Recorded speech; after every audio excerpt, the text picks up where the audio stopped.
Hello. Okay, let's start with the coaches. So what the coaches believe is the most important thing in order to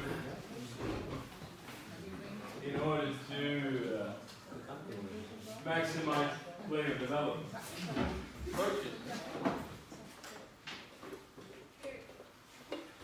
I would like to work with you, Mikael, because I work with you, and I know you study and you're into a lot of evidence and science. Is it okay for you if I wait just for the other coaches to speak? Or is it okay? Yeah. Or maybe that's the only group, coach group you have? Yeah, we are. Okay. Any other coaches? Do we have a coach? Okay. So what do you think is important to maximize? Trust between the athlete and the coach. The what? Trust. The trust. Trust. The trust between the coach and the player. Why do you think that is important? Because they need to understand each other and work in harmony so that the player knows that the coach is trying to do the best for the player. Yeah. Perfect. So the player has to be convinced Yes. that the coach is here for me. For them. Yes. Yeah. Very good. Perfect. Nice. Another thought? But the most important, that you really love what you're doing, and you love what it takes to do small things over and over and over and over again. And if you suddenly doesn't love it anymore, it's spoiled. I mean, it shouldn't be the parents' expectations from you, but you really want to do this. Like rehearse the scale when you are playing music. Yeah. So you talk about that this joy of playing should come from the inside, that you play for yourself, and not to satisfy your parents' expectations. Yeah, it's very important. Very good, very good, Follow very the- good. Very good. Then you play for yourself. Another thought, coaches? You do? Dreams or goals, something to aim for. Goals to aim for. Yeah, and something to help the player to have something to see as a goal for himself. Where can I go with my game, and how is Okay. Small steps. So you talk about the coach's ability to guide the player towards the goal? together with the player Yeah. to see where it's possible to go. Yes, together. Then we back there to the trust, right? The cooperation together with the coach. Any other thoughts from the coaches? Huh? You're also a coach. Okay, nice.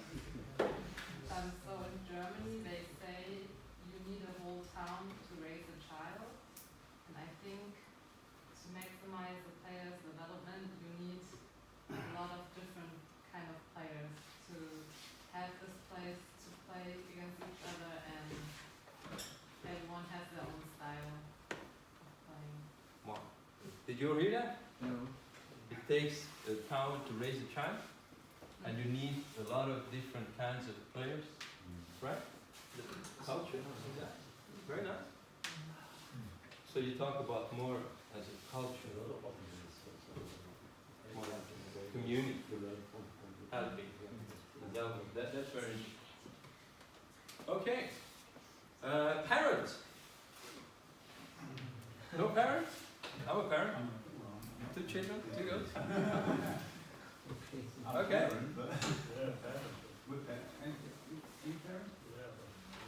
Do parents want performance of the children?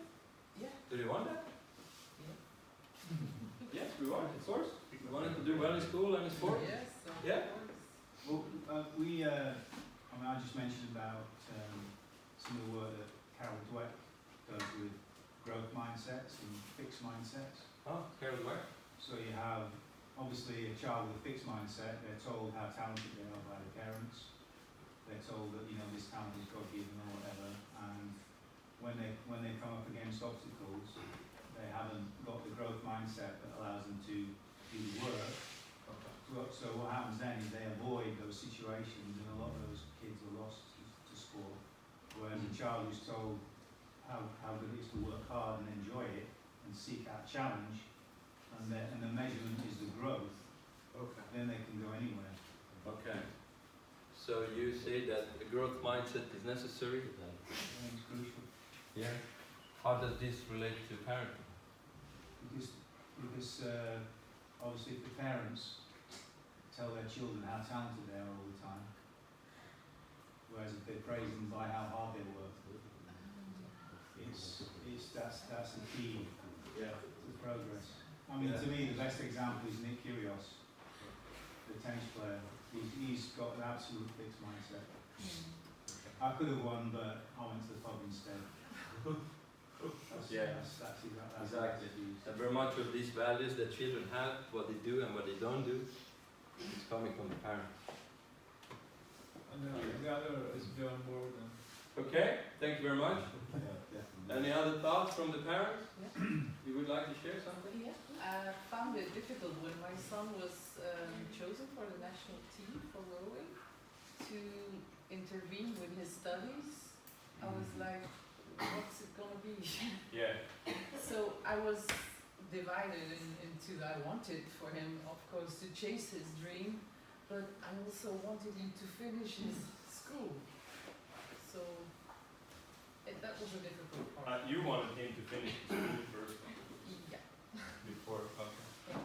And then there was some conflicting motives from his side, right? Yeah. In the end, it was all right. He managed to finish everything, but it was a difficult decision. Yeah, so the balance between school, studies, Yeah. interest, and doing sports is the biggest challenge. When it's within the Olympic Committee, it's the biggest challenge. That's what sports psychologists mainly actually do. Very good. Another parent? What is really important to maximize our children's development? To give them all the support they need, Support? that our child needs. I mean, they are deciding what they need from us as support. Okay. So Maybe they they decide want what to- they want, what they need, and then we give the support. Yeah, sometimes they don't need us. Okay. They have to do something by themselves. Sometimes they want us to be there to competitions or something else. Very good. Thank you. Thank you very much. Players. Players. What do you think is important to maximize your own development? Like a group of players kind of around you, you're trying to improve, so you're kind of chasing after them and trying to keep up with them. You all kind of improve together. Yeah, that's interesting. So you talk about belonging to a group and sharing the same interests, and you said chasing each other in Yeah. some way? Yeah. Very nice. Very good. Of course, we need that. We can see that in England, the most successful players, they have been growing up together. Like Darius Knight and yeah. It's a very good point. Other players? What do you guys think? Dedication. Sorry? Dedication. Dedication. Where do you think dedication comes from? Self-motivation, the will. They've got to want to do it themselves. Okay. And other players? Yeah, I think like trust in your progress, and even though like the results will always vary, so like when you're developing to become a better player, it's not a straight line up. It's gonna go up and down a lot. So even if you're playing bad for like 2 months and you don't get good results, trust in that like in 1 or 2 years you will be a lot better player. So you don't push down yourself. Yeah, when you don't play as well, because you always. What if it doesn't happen? Beautiful. In 2 months, it doesn't happen. Yeah. It doesn't happen in 4 months, it doesn't happen in 1 year. No, of course, if it's that long, but you're gonna know what you have to work on, of course. Like, you have like coaches who can see your game and see what you have to work on. So, but of course, if you know that, the results will not go straight up. We're talking about an ideal situation, so you don't everybody might not have the same resources. You know, like we're talking about coaches, right? Everybody Okay. doesn't get to play with the, you know, players who are better than you, because the only way you can get better is you play with somebody who's better than you, right? Yeah. So if you don't have those kind of resources, if you don't have the coaches, if you don't have those kind of players, you know, it's a challenge. Yeah, of course. Exactly. It's Yeah. But It's that's a very impossible. good point you have there, because No, I'm not the trying to, no, no. I just, okay, I can see you raise your hand, but just wait 1 second, please. so my, What my, you- just, what- just an afterthought, how do you tackle a situation like that where, you know, somebody doesn't have resources? How do you tackle a situation like that? Simply not. But what you talk about is the ability to deal with setbacks, because sometimes things just don't go the way we want. And just keep believing that you can make it. Yeah, that's a very, very important mental skill. Okay. All right, and Ben, you were trying to say something. It's what Sandeep said is what made me think of it is a lot of what we talked about is sort of around elite players, but for like rubbish players, like who are just club players, but still to maximize the development within the limitations is just acceptance and thinking about what you can do instead of what you can't do. So if you don't have any coaches, if you just think I can't get any good, you're giving yourself an excuse, right? I have no coaches. So what can you do? You can fly to Denmark and they have coaches there. So if you want to maximize your development, you have to just accept, okay, this is my life, these are the limitations. I want to get as good as I can get within the limitations that I have. What can I do? You have to just accept it. You can't just, rage against it. Yeah. Thank you for that. Okay, so why do athletes would have contact a sports psychologist? Why would they do that? Of course, they contact sports psychologists because they're extremely nervous and they cannot deal with the pressure during competition. They feel anxious during competition. This is the main reason. And then as we get closer, when we start with the session, and we mainly ask one question, I used to do that. Where does this nervousness has its origin? Where is it coming from? So what are they afraid of? What are they nervous about, players? They're scared of losing. They're scared for losing. No, they're not. Children are never afraid of making mistakes, and they're not afraid of losing. So what are they afraid of? They are afraid of the social consequences of losing. That means that they think, what will the coach think of me if I lose this match? What will my teammates say about me if I lose this match? And more importantly, what will my parent think of me if I don't win this match? And many players, they fear they will lose the trust to their parents if they don't win. I think that's quite sad. So they're not afraid of making mistakes.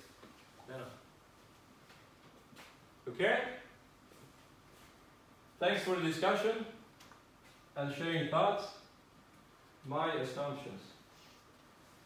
If you want to reach success, no matter if you're a musician, a table tennis player, or a coach, it requires hard work and smart hard work. Coaches and players should take responsibility for the psychological aspects of development. And there is leadership, shared learning, having the trust, as you mentioned here, in order to acquire and learn the skills that you really need to improve performance.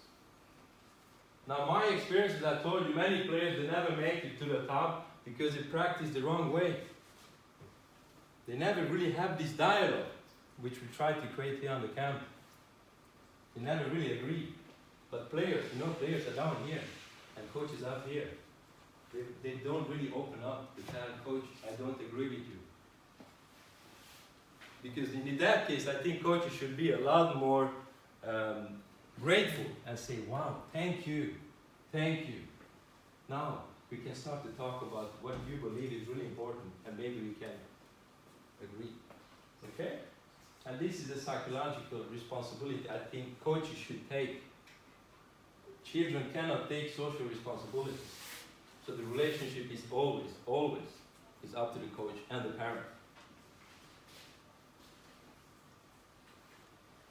Coaches are the ones who have the most powerful impact on the player development, on learning and performance.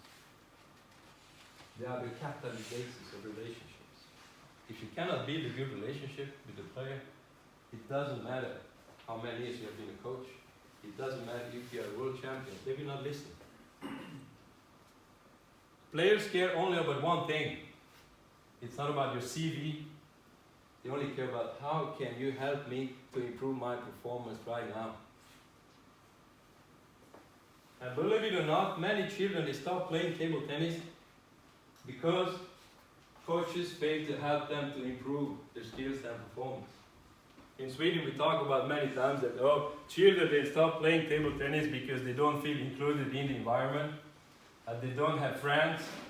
Well, my experience is completely different. So you're talking about the high-end players as kids, or is it in More general? like more younger players. I'm talking Yeah, about but in more younger general, players. or the top players only? Well, top players, they, you know, when they lose trust in the coach,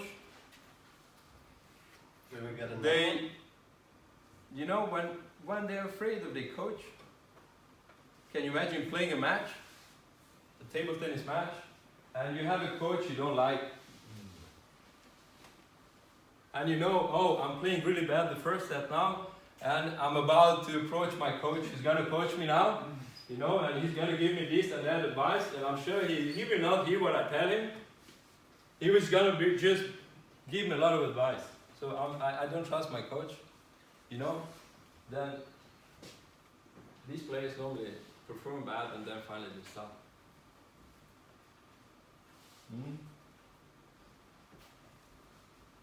Yeah.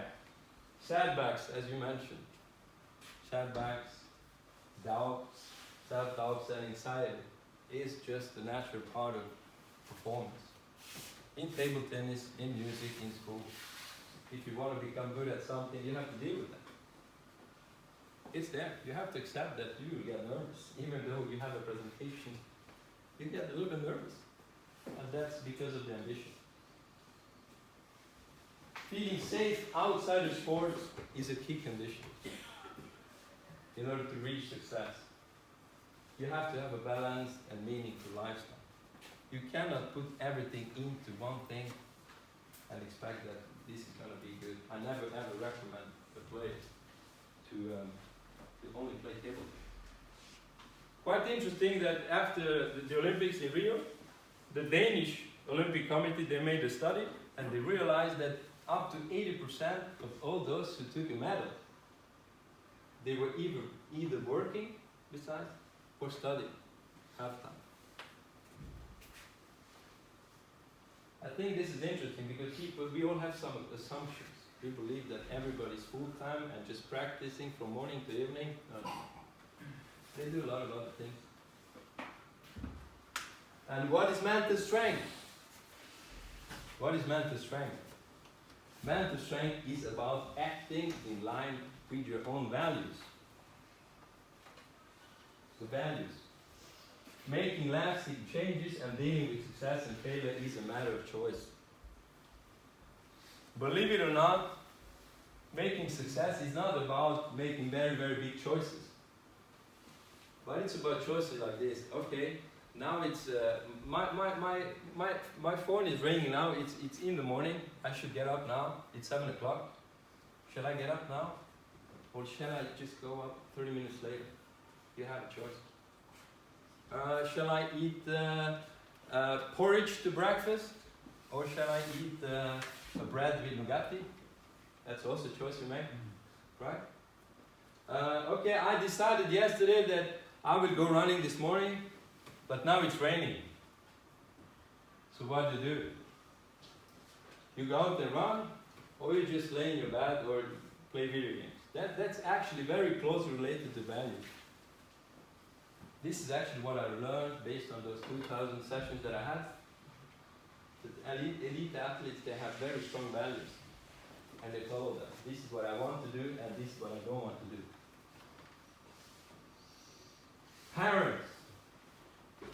research shows very, very clearly now that those children who feel well in school and who feel very good about themselves and do very well in school and in sports are those who have really, really engaged parents.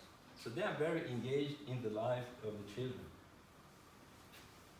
Not demanding, they're very supporting, as you said, really, really supporting, but very engaged. They're interested in that.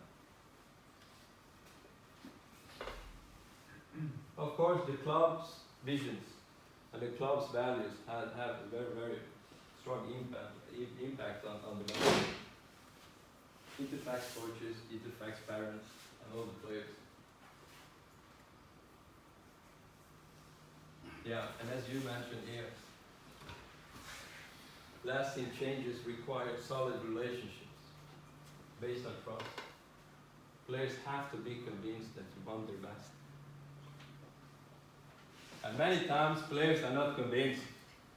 They're not convinced because, well, you know, I have this coach here and I have this feeling that he is actually trying to use me because he also has a career to think about, so I might be the one who can help his career. Associations, federations, they meet other federations where they work. Table tennis federation and the running and I don't know, different federations, they compare each other. So they want also somehow to reach some kind of success, so they feel valuable. So players, they need to be convinced that you want their best. Okay, here is one of the models that I use that has been tested by mainly Danish psychologists. And they use it on different national teams.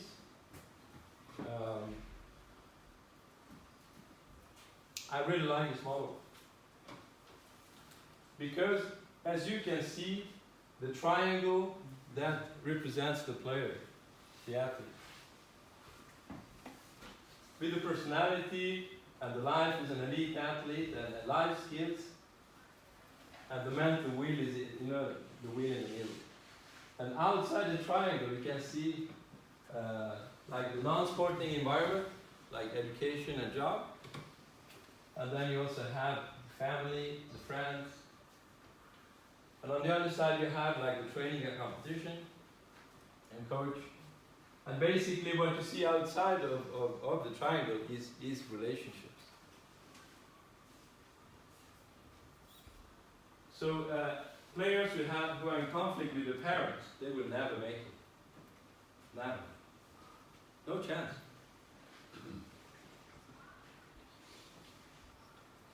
Okay, so the personality, that's the bottom layer, as you can see. In order to help a player to develop, we have to understand the values, the motivation, and what the player is actually doing, what the player is willing to do. And values, as mentioned, comes from the family, culture, and this is something coaches cannot really do so much about it. We cannot control what families and players at home talk about around the dinner table. We cannot do that. So these values come very much into the practice hall and the competition.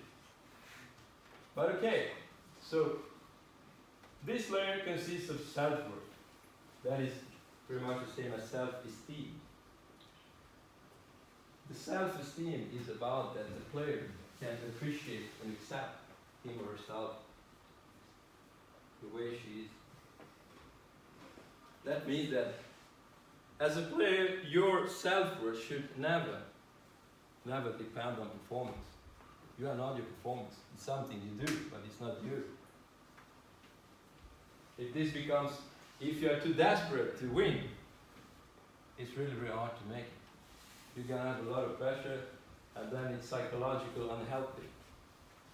People burn out because they do the same thing too much and they don't have any change in their lives. Motives.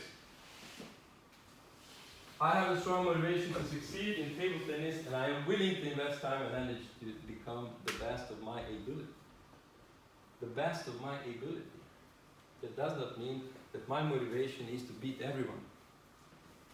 Performance is not about being better than others, but performance will always be about becoming the best you can be based on your own potential. So the question you can ask yourself after a competition is not whether I have beaten this and that, but how much did I get out of my own potential?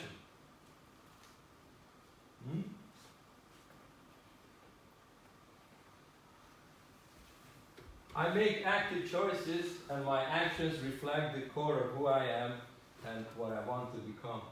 That's a value. Because this will steer the small choices that you make every single day.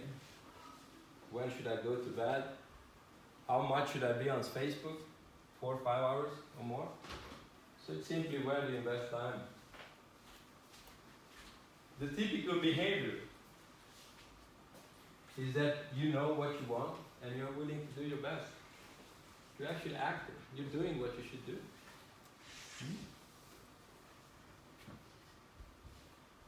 Okay, the middle layer is about the life as an athlete and life skills. I think this is one more controversial side of psychology maybe that has become more and more popular the past 5 years or more, that you have to have a really good balance between sports and school and work. Commitment, you mentioned in the discussion in the beginning. You have to really commit to what you want to achieve, and you have to be really engaged in the process to succeed. And being engaged in the process it actually means that you take let's say the roadmap really seriously. That's one way to dedicate yourself, because as mentioned, you're not going to make it if you practice the wrong way for a long time. So you really need to study the sport. Planning time, that's the biggest challenge we have today with young people. That's the biggest challenge we have, because they have no, I don't know if I should call that ability, but they simply have a big challenge to manage their time. They go to bed too late, they sit up with the computer and all that, they're too tired to practice. Even at competitions, they sit up very late. That is also very much related to values, planning phase. Yeah, in order to make it, you have to be able to understand that there's a difference between being a junior and being a senior. And many talented athletes actually disappear there, in between. They don't believe they can make it. They don't understand the demands of the game, for example. The demands of table tennis is very different. And teamwork. I like what you said about you raise a child within a community. You do that together. Teamwork is extremely important. You have to be able to work with coaches and players. But I'm strongly convinced that this teamwork is not up to the player. It's up to the coach. Coach should take that responsibility. And being valuable outside of sports is maybe the most important thing. You don't want to depend on winning in table tennis all the time in order to feel valuable. Okay. The mental wheel. I like it because it's a wheel. It's in process all the time. And mental skills, it's really necessary. Not only to play good at competitions, but in able to practice with high quality. You have to really be able to be in the present, have goals, and do what is really right to practice. What you can see is, within the circle you can see visualization, goal setting, evaluation, competition strategies, concentration, the inner dialogue, the self-confidence. How many of you believe that goal setting is important in order to improve your table tennis performance? Or whatever you do. Oh, it is important. So how do you use goal setting when you play matches? Any of you use goal setting when you play matches? Nobody? Yeah, How do you do that? yeah, I point per point. Point for point. Yeah, because in the beginning when I played, I wanted to win all the time, and I got so frustrated and angry and disappointed and a lot of feelings. And I was not happy with myself. Yeah. And I learned to accept it now. I cannot always win, for sure. Yeah. And I have to play like point per point. Of course. In the table tennis culture, when we talk about goal setting, we don't work with goals. The coach decided what I should do, and I just do it. And then I said, how about game plan? You rely on your coach. How about evaluation?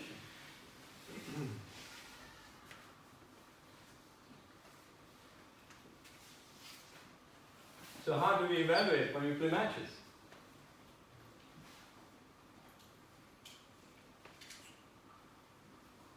Well, you know, we always reflect. We have a game plan. I think we all have that. Some have really highly advanced game plans, and some, they have very simple game plans. But most of us, we're quite good at that. But reflecting whether the game plan works. That you're mentally really active when the rally is finished. That's quite unusual. The top players are really, really good at that. They know exactly what happened in the ball that they have played, and they make decisions based on that. So when coaches say that, forget the ball that you have played. Take the net. I think that's a really bad idea. Because you end up making the bad decision at the end of the set or at the end of the match.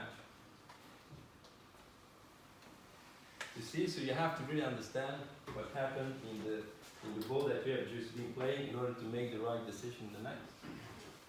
Because you don't want to make the same mistake over and over again. Concentration.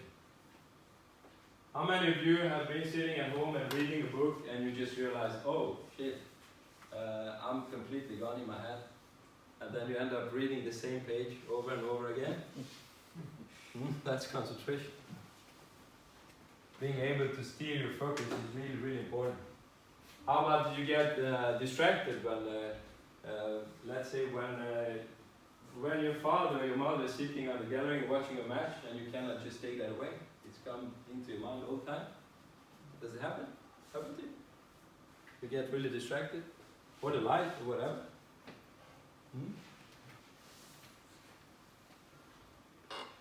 Self-talk.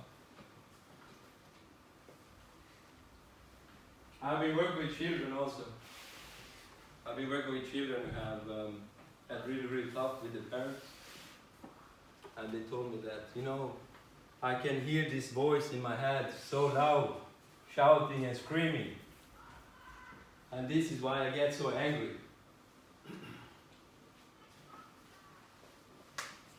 Children, they hear their parents' voice in their own head. And me as a parent, I hear my own father's voice in my own head. So if you want to improve your performance, you have to catch the voice in your head. I want to play short now. I want to touch the ball there. Now I want to move my leg over here. That you really coach yourself through your self-talk is really, really important for performance.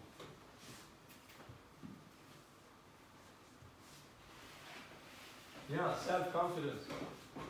Self-confidence, extremely important. You will not make a serve that you don't believe works. So you have to believe that you can play that serve or that backhand. Otherwise you will just avoid it. So you can imagine what will happen if you avoid too many things during a match. It's really hard to play. You want to find what works well. And this was actually the point of my checkout today. I want to encourage my players to be very active. When the rally is finished, first pay attention to what works well. What am I doing right? Not beginning to shooting yourself. What am I doing wrong?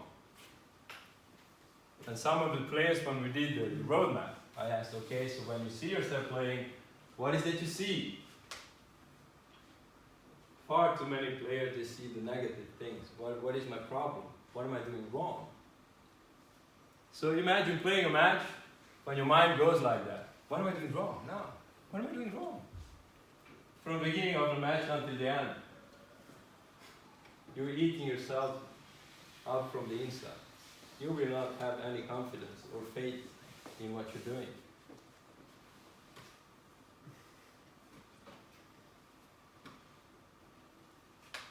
Being able to direct your tension in your body is really, really important. What happens with the touch of the ball if you have two hands? Can you relate to that? Ben, can you relate to that? Yes. Yeah? How do you find that relaxing feeling? Oh, I can feel that there and there, you know. I can have this relaxed touch with the ball. It's coming from the head. Let's think about that.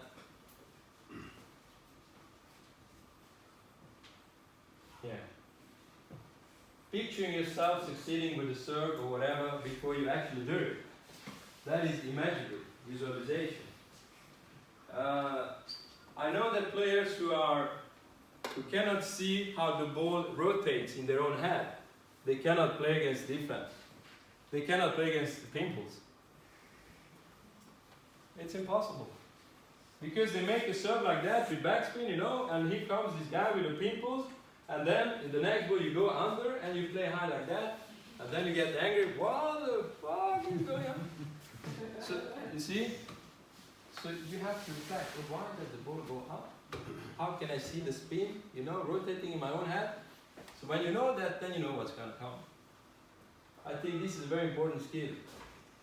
And like Waldner and the best players in the world, they're extremely good to see in their own head how the game will be before it actually happens. So they can foresee what's going to happen.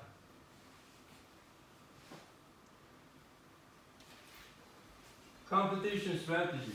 That you have a clear game plan in your mind before the match starts, but also that you have strategies to deal with things between the balls. So what will I do if my serve doesn't work? You don't want to start with that when the storm comes. Because then you don't know what to do. You have to be prepared. Or how do I deal with this kind of playing style? How can I maximize my performance against these guys? Okay? And finally, now we're outside the triangle.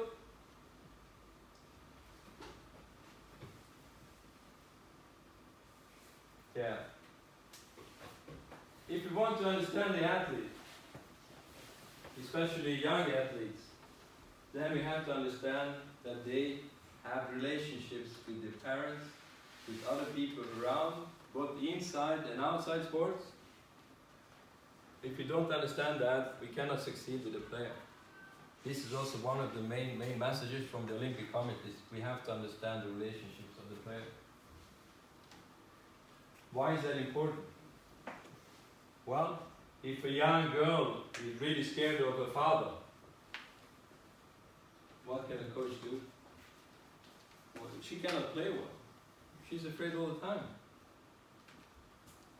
So we actually work with parents. We try to understand that the way you behave, the way you react, it will affect the child.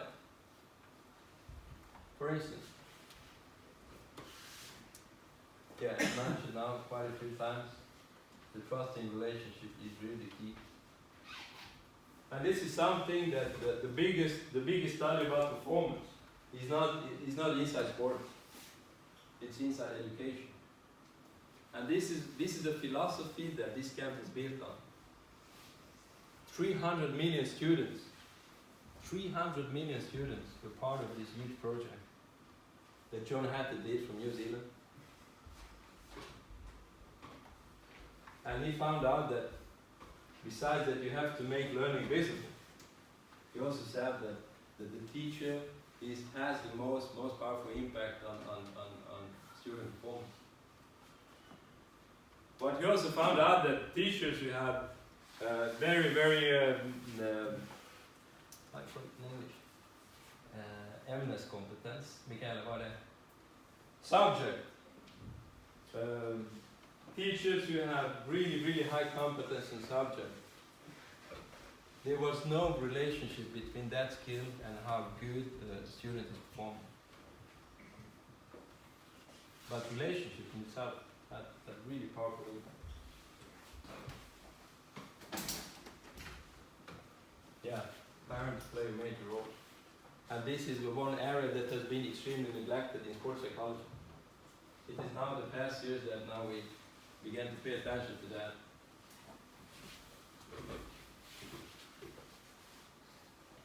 Okay.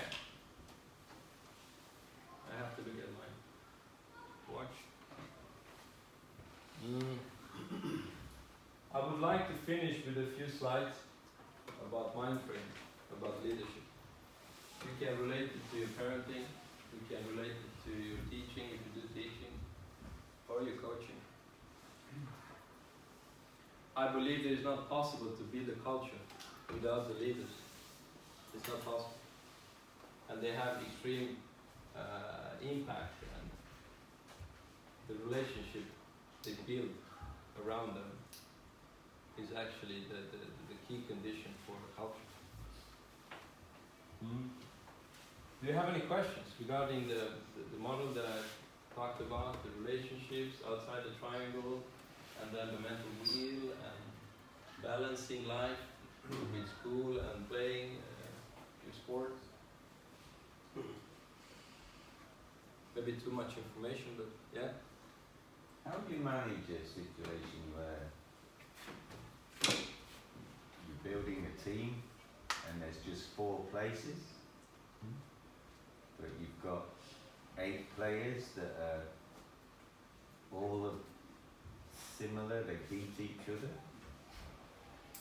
How do you, from a coach point of view, deal with how you pick them and the fallout of the 4 that don't make it? Well, so you have a team with quite identical level, right? Very close. And you have to pick them, how many players should play? 4 players should play, but then you play with all of them if they are similar. If there are 4 players. But you can only put 4 in. Okay, and how many players? 8. 8 players, okay. Well, that's a tricky question. What do you think? How to deal with that? Did you hear the question? Yeah. And I've also got all the parents to deal with. I've got the children to deal with. And I've still got to keep them all together in the trust. Yeah. It's difficult. A very good question. Because this is one of the reasons why there are conflicts between coaches and players within national teams and within clubs, you know. So how do you deal with that? Ben? I think you should ask the 8 players what they would think is a fair way to do it. And whatever they say, if they can agree, do that. Because then you don't lose any of the players. If they all agree it was fair. The parents didn't decide, the coach didn't decide, they decided.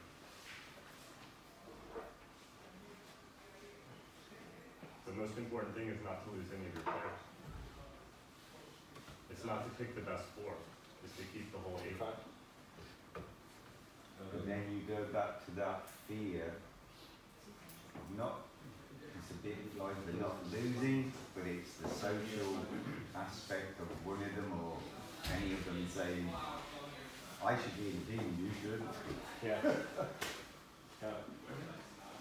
Okay, I'll tell you what I think. What I believe is the right thing to do. This is something you don't want to deal with the day before the competition or the day before the match. You don't want to do it, right? So what do you do? Of course, when the season starts, then you need to find common agreement, conditions and terms on what are the criteria for being picked for the team. And in this case, I think the best thing you can do is that you gather all the players and all the coaches in one room, and then you talk about it. First you have a dialogue, you reflect, and then you make a decision together. Then everybody is part of the dialogue, right? They're part of the decision making, and therefore they can accept it. But if you do that right before the competition, you can end up in conflict. And you may actually end up performing very bad within the team because of the conflict. You see? Well, that's what I've done. Yeah, good. Perfect. I've done that. Very good. I got the parents, players, Yeah. me and the two coaches, and we made a plan of how the selection will be.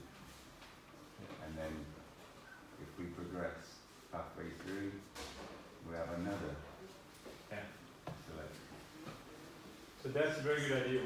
That's really smart. It's very smart. Okay, some mind frames for coaches.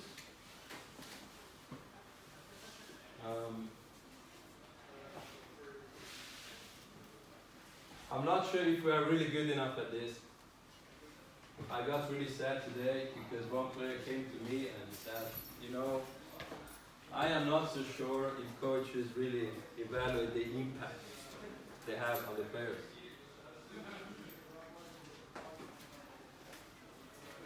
So in my opinion, leadership is not about what you do and what you don't do. It doesn't matter if you're a coach or a parent.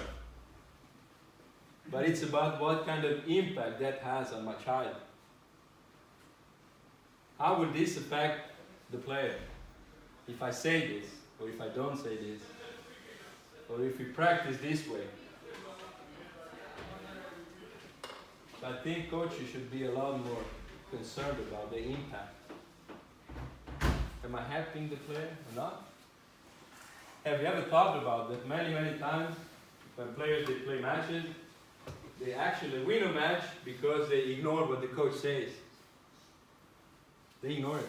I don't believe in what you say, or I don't really believe, I don't have the trust in you, so I just do it my way.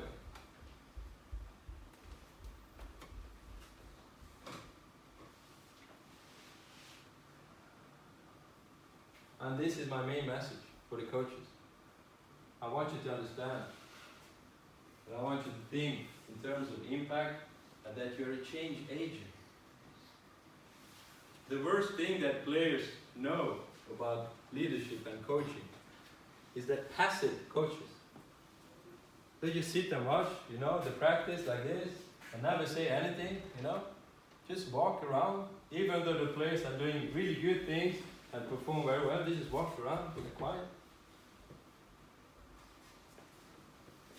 You're a change agent. And that means that everything you say and do will have an impact. I don't know if you have thought about it, that if you go inside the room with other people, you will get a relationship with them. It doesn't matter if you want it or not. You will get a relationship.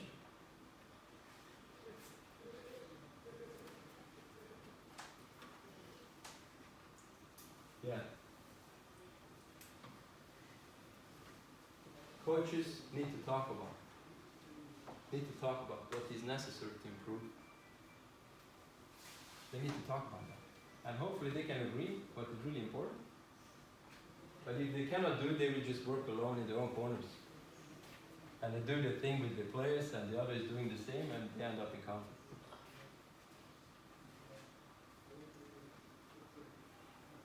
Coaches see evaluations as feedback on what impact they have on players' development. Once again, impact.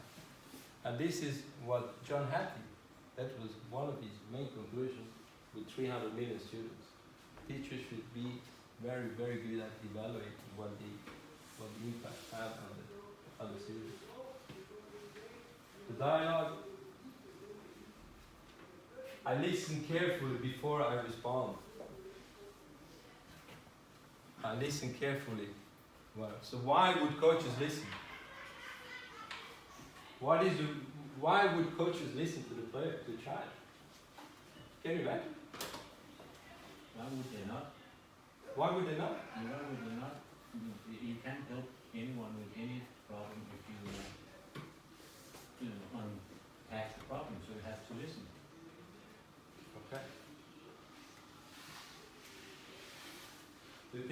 listen.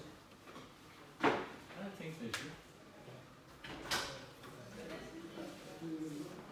The main message here is that it's not possible to give something that has some value for the player if you're not really listening. It's not possible. Isabel, Ja, bare husk på, at vi har møde kl. 8, ikke? ja, det er fejl. Så er det fint. Jeg kan komme stille for længe. And this is a little bit surprising for many coaches because I believe they should not come to the practice to do their best. They should not come to the practice to do their best, but they come to the practice to reach specific goals with their players.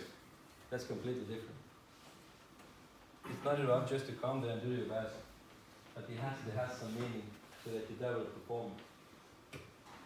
And as mentioned, the main responsibility for the coach is to develop really good relationships.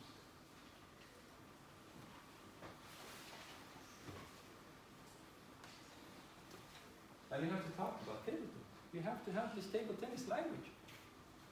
Like all the time. I know the best Swedes, they have been talking about table tennis day in, day out. And still the best they do all the time. What do you do? How do you deal with that? How do you play against this player? Just talk about it. Okay, some reflections. Player development is a social affair. All people have to be involved around the player. Parents, coaches, and all in the club. As a coach, you're a catalyst. Yes, the quality of practice. The quality of practice is extremely important. Coaches and players should agree what good practice is and what is not. This means that if you do competitive sports, then you have to practice in a way which helps your match performance.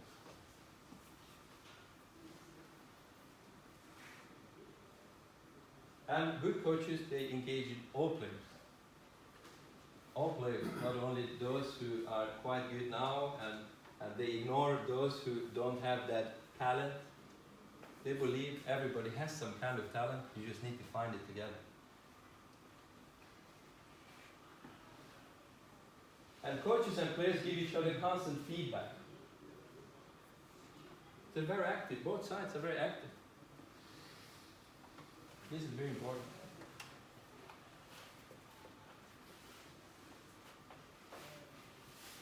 And this is the final picture.